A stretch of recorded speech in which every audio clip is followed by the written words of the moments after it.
This tutorial will tell you how to use the markup tool in the Photos app on your iPad.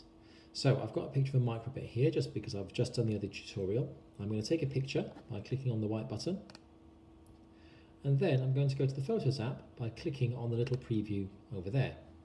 This gives me a picture of the microbit. I then need to click on Edit.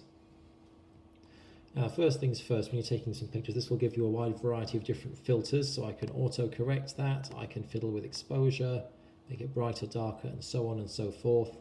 You notice also here you've got a color option to change the colors and the filters. There we go, let's make that a bit bolder, and a crop option here, so I can try and crop my iPad.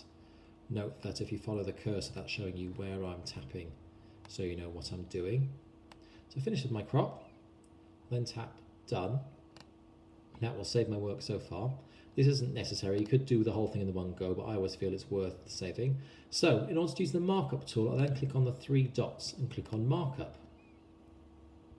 This gives you a variety of tools, including a pen.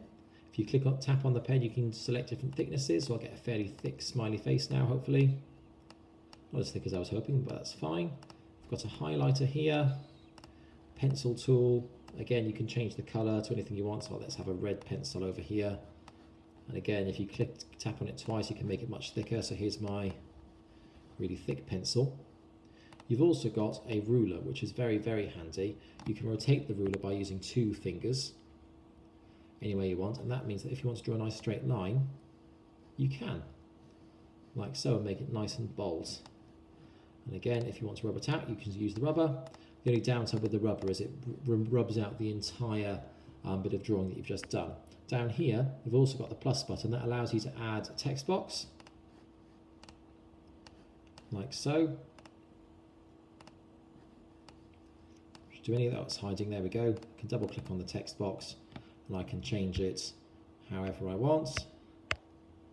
You can also add shapes, arrows, and a magnifier. So let's say I want to just zoom this bit in, and I can make that bigger or smaller, and if I click Done, then that is then saved like so.